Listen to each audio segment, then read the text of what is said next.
और आप सभी का स्वागत है इस बेहतरीन से वीडियो में। आज के इस वीडियो में हम सभी कक्षा 10 हिंदी के बारे में पढ़ने वाले हैं, जिसमें मैं आपको बताऊंगा कि हिंदी विषय की तैयारी कैसे करें, यानी कि हिंदी की तैयारी कैसे करें, आखिर हिंदी में 95% से ज़्यादा का अंक कैसे स्कोर करें। प्यारे साथी, इस वीडियो को देखने के बाद मैं पूरी स्ट्रेटजी आपको बता दूंगा और इस वीडियो को देखने के बाद आप एग्जाम में ला सकते हैं 100 में से 95 अंक और बहुत सारे अंक प्राप्त कर सकते हैं। इस वीडियो को देखने के बाद आपके सारे डाउट क्लियर होने वाले हैं, इसलिए इस वीडियो को आप पूरा देखिएगा और वीडियो को 100 लाइक्स कर दीजिएगा। चलिए शुरुआत करते हैं इस बेहतरीन सी वीडियो की। तो प्यारे साथी, बात करें तो अगर हिंदी विषय की बात करें तो सबसे पहले क्या तैयार करना चाहिए उसके बारे में मैं आपको बताना चाहूँगा कि सबसे पहले क्या तैयार करें। तो सबसे पहले आप सभी को प्यारे साथी जीवन परिचय जो फिक्स नंबर आपके होते हैं उन्हें तैयार करना है। फिक्स नंबर की बात करें यानी कि जिनका तय है आना, यानी कि जो एकदम कंफर्म रहता है कि ये चीजें हर एग्जाम में पूछी जाती हैं। जैसे हम बात करें जीवन परिचय की प्यारे साथी, तो जीवन परिचय हर बार पूछा जाता है, एकदम तय है कि इससे प्रश्न पूछा जाएगा, 100% क्वेश्चन पूछा जाएगा इससे। इसलिए हमें सबसे पहले इस पर फोकस करना है जो फिक्स नंबर है। जब तक आप फिक्स नंबर पर फोकस नहीं करेंगे तब तक आप एग्जाम में अच्छे अंक नहीं प्राप्त कर सकते। इस वीडियो के बाद आपका पूरा नजरिया बदल जाएगा, आप बेहतरीन तरीके से सारी चीजें सीख जाएंगे। तो मैं बताने वाला था कि सबसे पहले हमें क्या तैयार करना चाहिए। तो जैसे जीवन परिचय हर बार पूछे जाते हैं, हमें जीवन परिचय पहले तैयार करना है, निबंध को तैयार कर लेना है। कई सारे स्टूडेंट क्या करते हैं कि वो निबंध पर फोकस नहीं करते हैं, लेकिन आपको एस्से को तैयार कर लेना है। एस्से तैयार करने के बाद क्या होगा कि ये 9 अंक का पूछा जाता है प्यारे साथी, 9 अंक का एस्से आपका पूछा जाता है। अगर आप अभी से प्रिपरेशन करेंगे, एस्से पढ़ेंगे, उन्हें याद करेंगे तो आपके बहुत अच्छे अंक आएंगे। क्योंकि अधिकतर स्टूडेंट क्या करते हैं कि निबंध को छोड़ देते हैं, तो 100 में से 9 अंक घट गए, वैसे ही 91 आया, तो आपका सपना कहाँ पूरा होगा जो 95% पाने का है। ओके, अब इसके बाद हम बात करें प्यारे साथी तो हिंदी व्याकरण। हिंदी व्याकरण से बहुत सारे क्वेश्चन पूछे जाते हैं, मैंने क्वेश्चन पूछे जाते हैं जो कि एकदम फिक्स रहता है कि ये हर बार पूछे जाते हैं। इन सभी प्रश्नों के बारे में मैं आपको बताने वाला हूँ एकदम बेहतरीन तरीके से। तो चलिए शुरुआत करते हैं। तो प्यारे साथी, अगर हम फिक्स नंबर की बात कर रहे हैं तो जैसे पहले हम बात करेंगे व्याकरण की, यानी कि व्याकरण में कौन कौन से प्रश्न ऐसे हैं जो हर बार पूछे जाते हैं और इन पर अंक एकदम कंफर्म रहता है। चाहे ये 1-1, 2-2 अंक के प्रश्न हैं, लेकिन ये हर बार पूछे जाते हैं और हमें 1-1 और 2-2 अंक के प्रश्नों को कभी इग्नोर नहीं करना है, क्योंकि जो हाईएस्ट मार्क्स लाते हैं टॉपर, वो यहीं से लाते हैं, इसी अंकों से लाते हैं। तो अगर हम व्याकरण की बात करें तो व्याकरण में आपको रस, छंद तथा अलंकार तैयार कर लेना है। अभी मैं आपको ये भी बताऊंगा कि कौन कौन से रस, छंद और अलंकार आपको तैयार करने हैं। तो यहाँ पर आपको रस, छंद, अलंकार हर बार पूछा जाता है, प्रत्येक बोर्ड एग्जाम में आपका पूछा जाता है। इसके बाद अगर हम बात करें तो उपसर्ग, प्रत्यय, समास तथा तद्भव और तत्सम शब्द हमेशा पूछे जाते हैं। आपको उपसर्ग भी तैयार कर लेना है, प्रत्यय, ये सब कन्फर्म है, यानी कि इनका तय है कि ये 100% पूछे जाएंगे। हर चाहे जो पेपर ले लीजिए, चाहे जिस कोड का पेपर ले लीजिए, सब में ये प्रश्न पूछे जाते हैं। एकदम 100% तय होता है कि ये आएगा ही आएगा। संधि, शब्द रूप, धातु रूप, ये सारी चीजें पूछी जाती हैं। और सर्वनाम, इस बार सर्वनाम भी ऐड कर दिया गया है, तो आपको सर्वनाम भी पढ़ना है, मैंने न्यू लिखा है, इस बार ऐड किया गया है। अब चलिए प्यारे साथी, अब हम बात करते हैं कि आखिर इनके अंतर्गत कौन कौन से टॉपिक पढ़ने हैं आपको बेहतरीन तरीके से, जिससे आप अच्छे अंक प्राप्त कर सकते हैं। इसके बाद हम बात करें तो जैसे कि आपका व्याकरण में टॉपिक है रस, हर बार पूछा जाता है, एकदम कंफर्म है, हर परीक्षा में पूछा जाता है, हर बार बोर्ड एग्जाम में पूछा जाता है। तो उसमें आपको रस, हास्य रस और करुण रसों के बारे में ही पढ़ना है। इससे ऑब्जेक्टिव क्वेश्चन भी पूछे जाते हैं प्यारे साथी। ऑब्जेक्टिव क्वेश्चन अब की बार से क्या हुआ कि बोर्ड एग्जाम में ऑब्जेक्टिव क्वेश्चन ज्यादा पूछे जाने लगे हैं। ऑब्जेक्टिव यानी कि 20 क्वेश्चन आपके ऑब्जेक्टिव पूछे जाते हैं, 20 क्वेश्चन आपके ऑब्जेक्टिव पूछे जाते हैं, जिसमें में से 10 क्वेश्चन लगभग ग्रामर के होते हैं। 5 से 10 क्वेश्चन किसके होते हैं? ग्रामर के होते हैं प्यारे साथी। और ग्रामर में इन्हीं से प्रश्न पूछे जाते हैं जो ऑब्जेक्टिव होते हैं, उसे आपको OMR सीट पर भरना होता है। किस पर भरना होता है प्यारे साथी? OMR सीट पर। तो आपको इसकी भी प्रैक्टिस कर लेनी है एग्जाम से पहले कि आप OMR सीट की प्रैक्टिस कर लें कैसे भरा जाता है। तो जैसे देखिए यहाँ पर अलंकार है, तो अलंकार में आपको उपमा, रूपक, उत्प्रेक्षा, इसमें से कोई दो आप तैयार कर लीजिए, आपका एकदम अंक पक्का हो जाएगा। जो आपके दो अंक के पूछे जाते हैं एकदम बेहतरीन तरीके से आप लिख कर आएंगे। छंद का देखें तो छंद में सोरठा तथा रोला आपको तैयार कर लेना है, यही दो छंद आपको पढ़ने हैं। संधि में यड़ संधि और वृद्ध संधि, पूरी संधि नहीं पढ़नी है, सिर्फ दो आपके सिलेबस में है, आपको इन्हें तैयार कर लेना है। समास की बात करें तो द्वंद्व, दिगु, कर्मधारय, बहुब्रीहि, ये 4 समास हैं, इनको आपको तैयार कर लेना है और इससे प्रश्न पूछे जाते हैं। तो इन सारे टॉपिक ये क्या है, ये एकदम कंफर्म है। क्या है, कंफर्म है प्यारे साथी, हर बार पूछे जाते हैं, एकदम 100% श्योर है कि ये आएंगे, तो इन्हें तैयार कर लेना। जो कंफर्म हो उससे तैयार कर लेना चाहिए। और स्टूडेंट यही गलती करते हैं, मैं बताना चाहूँगा कि लगभग 90% स्टूडेंट यही गलती करते हैं कि ये तो छोटा टॉपिक है, मैं बाद में पढ़ लूँगा, बाद में पढ़ लूँगा, और बाद में उनका अंक नहीं आता है। तो आपको इस पर भी फोकस करना है।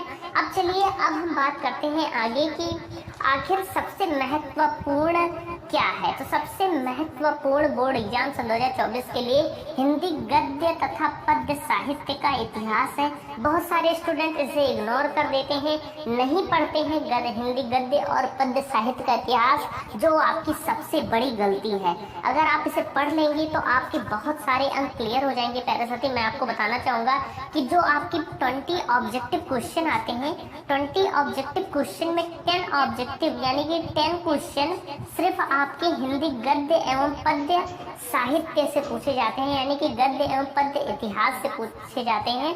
और ये जो ऑब्जेक्टिव क्वेश्चन होते हैं, ऑब्जेक्टिव प्रश्न की बात करें अगर हम प्यारे साथी, तो ऑब्जेक्टिव प्रश्न जैसे कि कोई ऑब्जेक्टिव प्रश्न है, मान लीजिए आपसे कहा गया है कि हिंदी साहित्य का प्रथम नाटक क्या है। आपसे पूछा गया हिंदी साहित्य का प्रथम नाटक क्या है, ऐसा प्रश्न पूछा गया आपके एग्जाम में कि हिंदी साहित्य का प्रथम नाटक क्या है। ये 1 अंक का प्रश्न है और आपको कुछ ऑप्शन दे दिए गए, जैसे कि दे दिया गया गोदान, ऑप्शन में दे दिया गया, ऑप्शन नंबर 1 दे दिया गया आपको गोदान, ऑप्शन नंबर 2 दे दिया गया गबन, ऑप्शन नंबर 3 दे दिया गया आपको चंद्रगुप्त, और ऑप्शन नंबर 4 आपको दे दिया गया नहुस। ऐसे प्रश्न पूछे जाते हैं ऑब्जेक्टिव में। 20 क्वेश्चन इसी तरह पूछे जाते हैं, आपको इनको इग्नोर नहीं करना है। बहुत ही बेहतरीन से प्रश्न है, तुरंत इस पे 1 भी अंक आपका माइनस नहीं होता। तो जैसे कि आपने पढ़ा है कि हिंदी का प्रथम नाटक है नहुस हिंदी का प्रथम नाटक है, तो आपके 1 अंक एकदम कंफर्म है। इसे लगाने के बाद क्या होगा कि आपके 1 अंक एकदम कंफर्म हो जाएंगे, फिर इसे कोई नहीं काट सकता।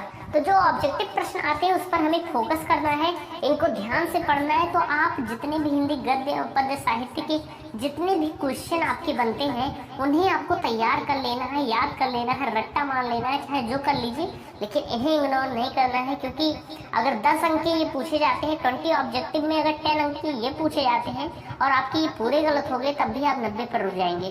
और 20 ऑब्जेक्टिव पर एकदम फोकस करना है। मैंने जैसे कि बताया कि 10 लगभग ग्रामर से आते हैं और 10 इससे आते हैं, हिंदी इतिहास से। अब इसके बाद हम बात करेंगे जीवन परिचय। कौन कौन से जीवन परिचय बहुत इंपॉर्टेंट है उनके बारे में मैं आपको बताने वाला हूँ। जीवन परिचय हर बार पूछे जाते हैं, बहुत इंपॉर्टेंट टॉपिक है, कंफर्म है। ये सब क्या है, फिक्स नंबर है, यानी कि फिक्स है कि ये आएगा प्यारे साथी। और जो चीज़ें एकदम फिक्स होती हैं कि इन्हें पक्का आना है, तो उन्हें हमें पहले तैयार करना है। जैसे कि अगर हम बात करें जीवन परिचय की, तो मैं यहाँ पर सबसे महत्वपूर्ण वेरी इंपॉर्टेंट जीवन परिचय जो है उनके बारे में बताने वाला हूँ। आपको क्या करना है, सिर्फ इन्हीं 5 जीवन परिचय को याद कर लेना है, फिर आपको कुछ नहीं करना है, आपका 100% आएगा जीवन परिचय में, क्योंकि इनमें से जीवन परिचय ही पूछे जाएंगे। जितने जीवन परिचय मैंने आपको यहाँ पर लिखा दिए ये सब याद कर लिए, तो इनमें से जीवन परिचय पूछे जाएंगे, आपका 1 भी अंक नहीं कटेगा। आपको जयशंकर प्रसाद जी का याद कर लेना है, अक्सर पूछ लिए जाते हैं। रामचंद्र शुक्ल जी का याद करना है, महादेवी वर्मा, सूरदास और तुलसीदास, इन सबका जीवन परिचय याद कर लीजिए। इन्हीं से पूछे जाएंगे जीवन परिचय, क्योंकि उसमें 3 ऑप्शन दिए रहता है जीवन परिचय लिखने के लिए, उसमें से एक में ये जरूर आ जाएंगे 5 के 5।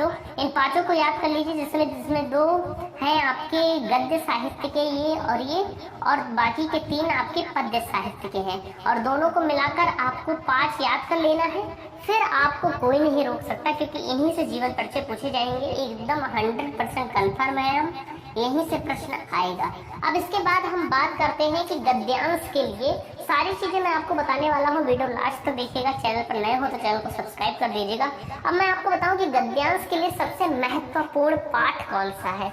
गद्यांश क्या होता है प्यारे साथी, कि आप सभी जानते होंगे कि ऐसे आपको कुछ दे दिया जाता है, स्टोरी लिखकर कुछ दे दिया गया, फिर आपका उसका क्या करना होता है, संदर्भ लिखना होता है, उसकी व्याख्या करनी होती है, जिसे हम कहते हैं गद्यांश से जो प्रश्न पूछे जाते हैं, व्याख्या और कुछ प्रश्न भी पूछ लिए जाते हैं आपसे। तो संदर्भ, प्रसंग सहित व्याख्या और प्रश्न पूछे जाते हैं।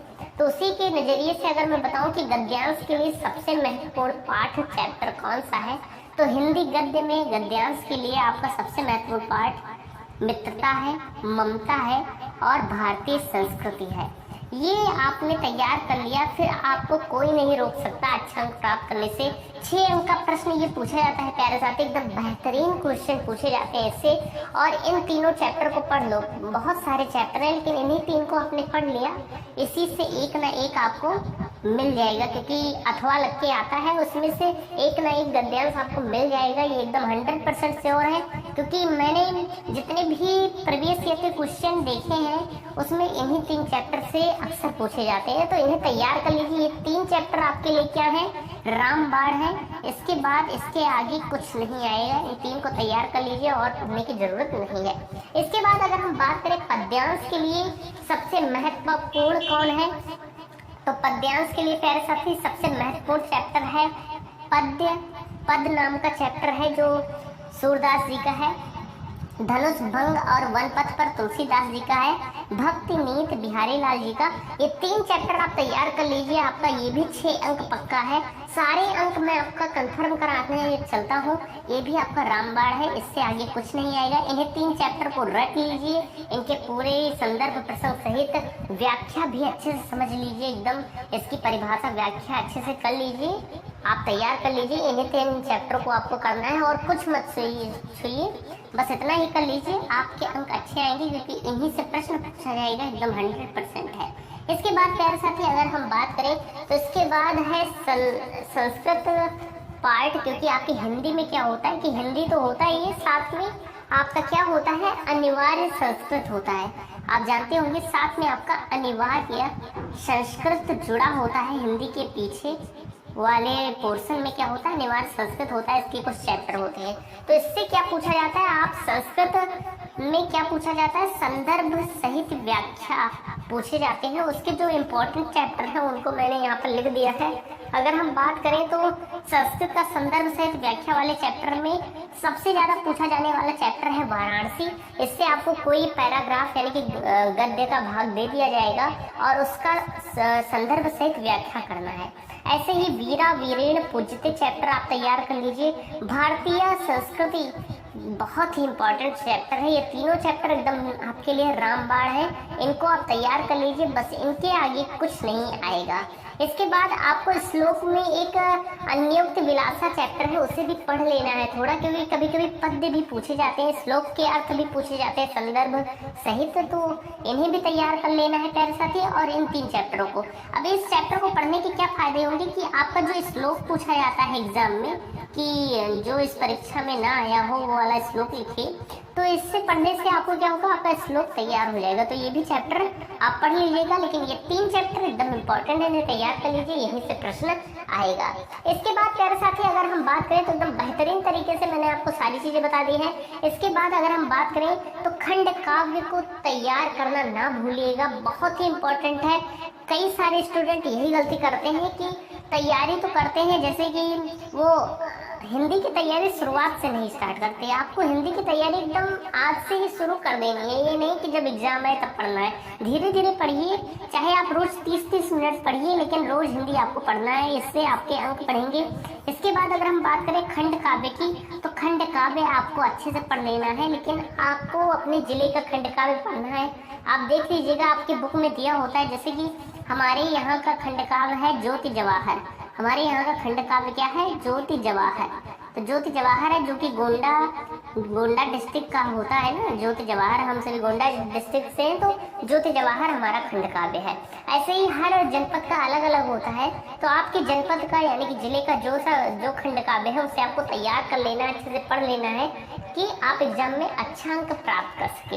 इसके बाद अगर हम बात करें प्यारे साथी, महत्वपूर्ण निबंध आपको तैयार नहीं करना है, लेकिन अभी से पढ़ना है। निबंध लिखने की कोशिश करनी है, यानी कि आप रीड करिए। जितने निबंध आपको विद्या क्वेश्चन बैंक या आपकी बुक में मिलते हैं उन्हें बार बार रीड कीजिए, कुछ अपने मन से बनाकर भी लिखिए। हम सभी ये निबंध कभी नहीं याद करते थे, उन्हें पढ़ लेते थे और एग्जाम में अपने मन से अपने हिसाब से लिखते थे, लेकिन आपको निबंध छोड़ना नहीं है। 9 अंक का क्वेश्चन है, बहुत ही इंपॉर्टेंट है। अगर आपने एक क्वेश्चन छोड़ दिया ना तो समझ लीजिए 9 ऑब्जेक्टिव क्वेश्चन के बराबर हो गया। यानी 9 ऑब्जेक्टिव जो गलत होते हैं उसके बराबर इसका अकेले का अंक है। यानी कि अगर आपने 9 अंक इसका छोड़ दिया, यानी आपने 100 में से 100 करने का सोचा, लेकिन ये वाला प्रश्न अगर छूट गया गलती से तो आपके 91 ही आएंगे, 95 आप नहीं पहुंच पाएंगे। तो इसे इग्नोर नहीं करना है, बहुत ही इंपॉर्टेंट है। तो इसके जो इम्पोर्टेंट है वो मैंने लिख दिया है, जैसे कि विज्ञान वरदान या अभिशाप वाला निबंध आपको तैयार कर लेना है। कोरोना वायरस पर जो निबंध है उसे तैयार कर लेना है। प्रदूषण समस्या तथा समाधान वाला निबंध जो है उसे तैयार कर लेना है। ये सारे निबंध बताए गए हैं। आप विज्ञान वरदान या अभिशाप बाय सर्वर लेक्चरर सर्च करेंगे, आपको मिल जाएगा। ऐसे सब में बाई लगाकर सर्वर लेक्चरर सर्च कीजिए, आपको निबंध मिल जाएगा। भ्रष्टाचार एक समस्या, बहुत ही इंपॉर्टेंट है। जनसंख्या वृद्धि, अगर मैं इन 5 निबंधों को आप तैयार कर लेते हैं तो इससे बाहर कुछ नहीं आएगा, इन्हीं में से पूछा जाएगा एग्जाम में। लेकिन आप सोच रहे हैं कि 3 सबसे ज्यादा इंपॉर्टेंट कौन है, तो एक तो विज्ञान वरदान या अभिशाप है, कोरोना वायरस वाला है, और प्रदूषण एक समस्या। ये 3 तो बहुत ही इंपॉर्टेंट है, इनको जरूर तैयार कर लीजिएगा। लेकिन कोशिश करिएगा कि आप इन 5 को तैयार कर जाए। तो एकदम बेहतरीन तरीके से मैंने आपको यहाँ पर सारी चीजें बता दी हैं। यहाँ पर मैंने आपको सारी चीजें बता दी हैं। और बात करें तो मैंने आपको बताया कि हिंदी व्याकरण को आपको तैयार करना है, रस छंद अलंकार उपसर्ग प्रत्यय समास, ये सारी चीजें आपको तैयार कर लेनी है। मैंने बताया जीवन परिचय कौन सा याद करना है, निबंध हिंदी व्याकरण कैसे करना है, सारी चीजें बताई हैं। और मैंने ये भी बताया है कि संस्कृत में आपको कौन कौन से चैप्टर संदर्भ सहित व्याख्या करने के लिए सबसे महत्वपूर्ण है, जैसे कि वाराणसी, वीरा वीरेण पूज्यते भारतीय संस्कृति, इन सारी चीजों के बारे में बता दिया है। पद्यांश में कौन से चैप्टर आपको तैयार करने चाहिए, 6 अंक का प्रश्न है, ये भी बता दिया है। गद्यांश में कौन सा चैप्टर आपको पढ़ना चाहिए ये भी बता दिया है, जैसे मित्रता, ममता, भारतीय संस्कृति, ये सारे बहुत इंपॉर्टेंट है। तो जो चीजें मैंने बताई हैं इन्हें आप फॉलो कर लीजिए। बस अब आपके 90% से ऊपर अंक आएंगे हिंदी में, और 95 भी आप प्राप्त कर सकते हैं। बस आपको मेहनत करनी है।